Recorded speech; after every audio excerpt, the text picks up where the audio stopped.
Welcome to प्रखर academy. आपके channel पर आपका स्वागत है। हमारी शुरुआत होती है आज के मोटिवेशनल थॉट के साथ। हमारा थॉट है patience is form of wisdom. It demonstrate that we understand the fact that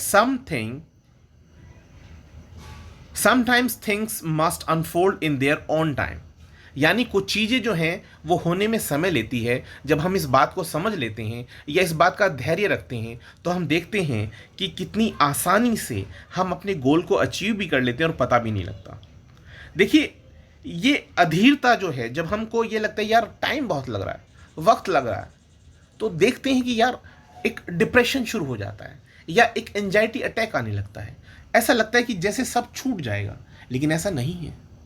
आप सोचिए कि जैसे मानव में जो गर्भ का समय है, यानी बच्चे को जन्म लेने के लिए जो समय चाहिए वो 9 माह 9 दिन के आसपास होता है, एक एवरेज टाइम। तो जब हमें पता है कि इतना समय लगेगा बच्चे को होने में, डिलीवरी होने में, तो अपने आप ही उस धैर्य को हम रखते हैं। हमें पता है इतना समय लगना है और हमें फिर उसके बाद एक प्यारा सा बच्चा हमें मिलता है। हमें मतलब डिलीवरी के बाद एक वो खुशी मिलती है। तो उसी तरह से आप ये समझिए, किसी बड़े काम को होने के लिए, किसी अच्छे काम को होने के लिए, किसी सक्सेस के लिए ज़रूरी है जो समय, उस समय को हमें देना पड़ेगा। और यूपीएससी यानी कि आपका अगर सिविल सर्विस के लिए आप जा रहे हैं तो समझ लीजिए कि 1.5 से 2 साल आपको लगना ही लगना है।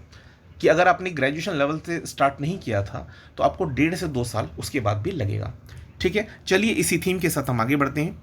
हमारा पहला क्वेश्चन है, द ग्लोबल लिविएबिलिटी इंडेक्स 2021 जो है वो किसने जारी किया है? तो इसे जारी करने वाला कौन है? इसे जारी किया गया है EIU के द्वारा। EIU क्या है? Economist intelligence unit, EIU। ये जो है, ये ग्लोबल लिविएबिलिटी रैंकिंग जो है, ये एक एनुअल असेसमेंट होता है। जो कौन पब्लिश करता है? इसको पब्लिश करने वाला है London based economist intelligence unit, जिसको हम शॉर्ट में क्या कहते हैं? EIU कहते हैं।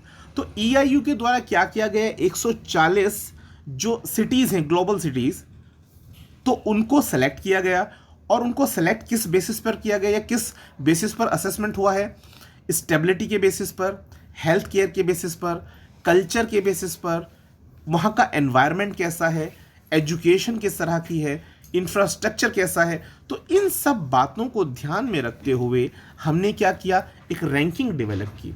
और उस रैंकिंग में जो टॉप लेवल पर है, वो टॉप लेवल पर कौन है? न्यूजीलैंड का एक सिटी जिसका नाम क्या है? ऑकलैंड। तो ऑकलैंड इसमें पहले स्थान पर है। ये बात समझ में आती है। और अगर हम बात करें लीस्ट की, तो लीस्ट में आपका क्या है? सीरियन है, जिसकी राजधानी है Damascus, was ranked the least liveable city of 140 assessed. ये आपका 2018 और 19 का डेटा था। ठीक है, तो इस तरह की बातें आपको पता होनी चाहिए कि जो आपका इंडेक्स है वो किस किस क्राइटेरिया पर, किस किस पैरामीटर पर बन रहा है। ठीक है, तो इसके बाद हम आगे बढ़ते हैं। ग्लोबल लिविएबिलिटी इंडेक्स 2021 की बात हमने की है। अब अगले प्रश्न पर आते हैं। अगला प्रश्न है, भारत को संयुक्त राष्ट्र आर्थिक और सामाजिक परिषद इकोसॉक में कब तक के लिए चुना गया है? तो ये चुना गया है 2022 से 2024 तक के टेन्योर के लिए। ठीक है, इसके साथ और भी देशों का चुनाव हुआ है। तो ये किस रीजन के लिए हुआ? एशिया पैसिफिक रीजन के लिए भारत को सेलेक्ट किया गया है। अब अगला आता है इसके बाद, हाल ही में अमेरिका ने चीन की कितनी कंपनियों को प्रतिबंधित किया है? हाल ही में तो ये 28 कंपनियों को प्रतिबंधित किया गया था। इसके बाद नेक्स्ट क्वेश्चन है कि किस देश ने equal access to green cards for the legal employment जो है, यानी ईगल 2021 को शुरू किया? तो ये शुरू करने वाला देश कौन सा है? ये अमेरिका है। आपको पता होगा ग्रीन कार्ड क्या है? एक परमानेंट रहने के लिए अमेरिका में ग्रीन कार्ड जो है ये एक प्रमाण पत्र है जिसके माध्यम से कोई व्यक्ति अमेरिका में स्थायी निवास के रूप में रह सकता है। तो ठीक है, पहले क्या था, हर एक देश का एक क्राइटेरिया होता था कि हर देश से कितने लोगों को ये वीज़ा मिल सकता है। तो अब इसमें थोड़ा सा छूट दी गई है और अब इसमें कहा गया कि equal access to the green card for the legal employment eagle 2021 किस देश के द्वारा है? ये है आपका अमेरिका का। अगला प्रश्न आता है, द टाइम्स द्वारा जारी की गई 50 मोस्ट डिजायरेबल मैन 2020 की लिस्ट में कौन शीर्ष पर रहा है? तो इसमें शीर्ष पर रहने वाले हैं जो सुशांत सिंह राजपूत थे, जिनकी हत्या हो गई थी, तो वो रहे हैं। उसके बाद अगला प्रश्न आता है, नेदरलैंड की जो महिला धावक रही हैं जिन्होंने 10,000 मीटर या 10 किलोमीटर की जो दूरी है वो 29 मिनट 6.82 सेकंड्स में पूरी की है और ये पूरा करके एक विश्व रिकॉर्ड बनाया। तो मैं आपको बता दूं, ये है तस्वीर में आप देख सकते हैं, इनका नाम क्या है, सिफान हसन है।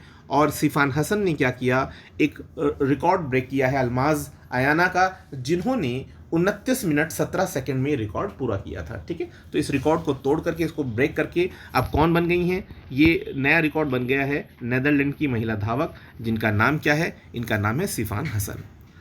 अगला प्रश्न आता है कि यूनाइटेड नेशन के SDG के जो 17 इंडिकेटर थे, उनके आधार पर भारत को कौन सा स्थान दिया गया है? तो भारत को दिया गया है 117वां स्थान, 117 प्लेस पर रहा है। और कितने देशों के लिए किया गया था ये? तो ये SDG जो है आपका 193 कंट्रीज़ के बीच में से भारत जो है वो 117th रैंक पर आया है। भारत का स्कोर कितना रहा? भारत का स्कोर रहा है 61.9 आउट ऑफ 100। भारत जो है उसकी SDG यानी सस्टेनेबल डेवलपमेंट गोल रैंक जो है उसमें दक्षिण एशियाई देशों में अगर हम बात करें तो जैसे भूटान, नेपाल, श्रीलंका और बांग्लादेश, इन देशों से भी भारत जो है वो पिछड़ गया।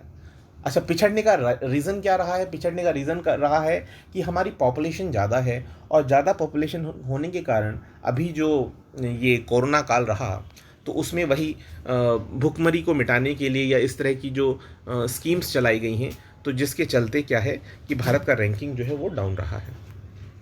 अगला आया इसके बाद, SDG के लक्ष्यों को पाने में जो अग्रणी भारतीय राज्य रहे हैं उनका क्रम क्या है? उनका क्रम है केरला, हिमाचल प्रदेश और चंडीगढ़।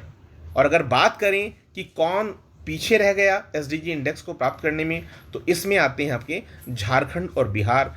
उनकी स्थिति SDG पैरामीटर्स के मामले में बहुत ही चिंताजनक रही है। नेक्स्ट क्वेश्चन है हमारा, CBSE ने कोडिंग और डेटा विज्ञान कोर्स जो है इसके लिए किसके साथ साझेदारी की है? तो इसके लिए साझेदारी की गई है माइक्रोसॉफ्ट के साथ। माइक्रोसॉफ्ट के जो CEO हैं वो कौन है? वो सत्य नाडेला हैं। और माइक्रोसॉफ्ट के साथ जो साझेदारी की गई है उसमें 2 कोर्सेज़ की मैंने बात की, तो 6 से लेकर 8 तक, 6 to 8 जो कोडिंग विषय है उसके लिए साझेदारी हुई है। और दूसरी तरफ कक्षा 8 से लेकर 12 तक, 9 से 12 हो गए, 9 से 12 के लिए डेटा विज्ञान जो है इसके लिए समझौता किया गया। करेक्शन कर लीजिएगा। नेक्स्ट आता है इसके बाद, हाल ही में किस राज्य ने ऑक्सीजन कॉन्सेंट्रेटर्स के लिए डोर स्टेप डिलीवरी शुरू करने की बात की है? तो डोर स्टेप डिलीवरी जो ऑक्सीजन कॉन्सेंट्रेटर्स होते हैं उनके लिए ओडिशा राज्य ने शुरू किया। ओडिशा राज्य के जो आपके मुख्यमंत्री महोदय हैं वो नवीन पटनायक हैं और राज्यपाल कौन है? वो हैं गणेशी लाल जी। नेक्स्ट क्वेश्चन आता है कि किस राज्य में महिलाओं के लिए वैक्सीनेशन के लिए अलग से चैम्बर्स बनाए गए हैं जो किस कलर के हैं? पिंक कलर के, यानी गुलाबी बूथ या पिंक बॉक्सेस आप समझ सकते हैं। ये बनाए गए हैं किसके लिए? वैक्सीनेशन के लिए। तो कहाँ बनाए गए हैं? ये उत्तर प्रदेश राज्य में। अगला प्रश्न आता है इसके बाद कि 100% वयस्क, ये व्यस्क लिखा है, इसको आप करेक्ट कर लीजिए। व्यस्क यानी जो आपके एडल्ट होते हैं, एडल्ट आबादी का टीकाकरण पूर्ण करने वाला पहला भारतीय गांव बन गया है। तो ये गांव है आपका वेयान। कौन सा विलेज है? वेयान विलेज है, जो जम्मू कश्मीर में वेयान गांव के सभी वयस्क आबादी का टीकाकरण हो गया है। ये कहाँ पर है? ये आपका जिला पड़ता है बांदीपुर जिले में पड़ता है। नेक्स्ट क्वेश्चन है इसके बाद, किस यूनिवर्सिटी ने कोविड से अनाथ होने वाले बच्चों को फुल फी वेवर देने की बात की है। फुल फी वेवर से मतलब है कि जो उनकी फीस है उस पर उन्हें पूरी तरह से छूट दी जाएगी। तो ऐसा करने वाली जो यूनिवर्सिटी है उसका नाम है दिल्ली यूनिवर्सिटी, और दिल्ली यूनिवर्सिटी के जो वाइस चांसलर हैं, वीसी हैं, वो हैं मिस्टर योगेश त्यागी। अगला प्रश्न आता है, अबू बकर शेकाव जो हैं, जिन्होंने अभी हाल ही में आत्महत्या कर ली है, वे किस आतंकवादी संगठन से थे? तो वो किस आतंकवादी संगठन से थे? तो आतंकवादी संगठन बोको हराम के सरगना थे। अगला प्रश्न आता है कि हाल ही में बिल गेट्स ने किस संस्था के साथ मिलकर $1 अरब की लागत से लेस कार्बन रिडक्शन, जो आपका एमिशन होता है, इस टेक्नोलॉजी को लागू करने की योजना बनाई है? तो ये यूरोपियन संघ के साथ मिलकर के बनाई है, यूरोपियन यूनियन के साथ। अगला प्रश्न है इसके बाद, वित्त मंत्रालय ने जो छोटे आपके जीएसटी करदाता हैं उनके लिए किस योजना की बात की है? तो ये है आपकी एमनेस्टी योजना। है क्या योजना? मतलब मोटे तौर पर ये समझ लीजिए कि जो करदाता हैं और वो समय से पेमेंट नहीं कर पाए हैं, तो उनको जैसे चार्जेस लग जाते हैं तो वो चार्जेस नहीं लगेंगे, तो वो आपको इस योजना के तहत अपना कर भुगतान कर सकते हैं। अगला प्रश्न आता है कि देश की पहली इलेक्ट्रिक व्हीकल सिटी कौन सी बन गई है? तो इलेक्ट्रिकल व्हीकल सिटी जो बनी है वो केवड़िया। केवड़िया आपको याद आ रहा होगा, जो वल्लभ भाई पटेल जी की के नाम से एक मूर्ति की स्थापना हुई थी। कहाँ पर? गुजरात में। तो ये वही केवड़िया है। अब अगला प्रश्न आता है उसके बाद, जो 76 नंबर का यूनाइटेड नेशन का जनरल असेंबली है, यानी कि आपका संयुक्त राष्ट्र महासभा, उसके अध्यक्ष कौन चुने गए हैं? तो ये चुने गए हैं अब्दुल्ला शाहिद चुने गए हैं, जो मालदीव के विदेश मंत्री हैं। और ये काफ़ी महत्वपूर्ण है क्योंकि भारत ने भी मालदीव को सपोर्ट किया था, और आप जानते हैं कि भारत की मालदीव के साथ काफ़ी घनिष्ठता है। अब इनके खिलाफ अफ़गानिस्तान से लड़ रहे थे, लेकिन अब्दुल्ला शाहिद फाइनली जीत गए, और ये पहली बार है जब मालदीव से कोई इस इतनी बड़े पद पर आया है। अगला प्रश्न है इसके बाद, डेनमार्क सरकार किस कृत्रिम द्वीप पर 35,000 लोगों के रहने की योजना बना रही है? तो ये नाम है लिटेनहोम। मैं आपको बता दूं कि जो आपका कोपेनहेगन है, तो वो जल भराव के कारण, देखिए आपको पता होगा कोस्टल एरिया में है, तो वहाँ पर पानी का लेवल जो है वो ऊपर आ गया है, जिसके कारण वो अपना एक कृत्रिम द्वीप पर ये डेवलप कर रहे हैं, जहाँ पर 35,000 लोगों के रहने की योजना बनाई जा रही है।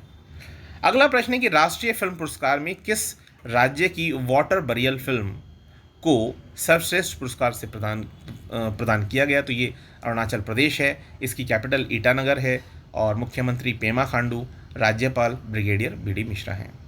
नेट एनर्जी न्यूट्रल स्टेटस प्राप्त करने वाला जो एयरपोर्ट बन गया है वो कौन सा है? तो वो है बेंगलुरु इंटरनेशनल एयरपोर्ट। इसी के साथ आज के जो क्वेश्चंस हैं वो समाप्त होते हैं। मैं उम्मीद करता हूँ आपको कंटेंट पसंद आएगा, तो please like, comment and share. Thanks a lot. Have a good night.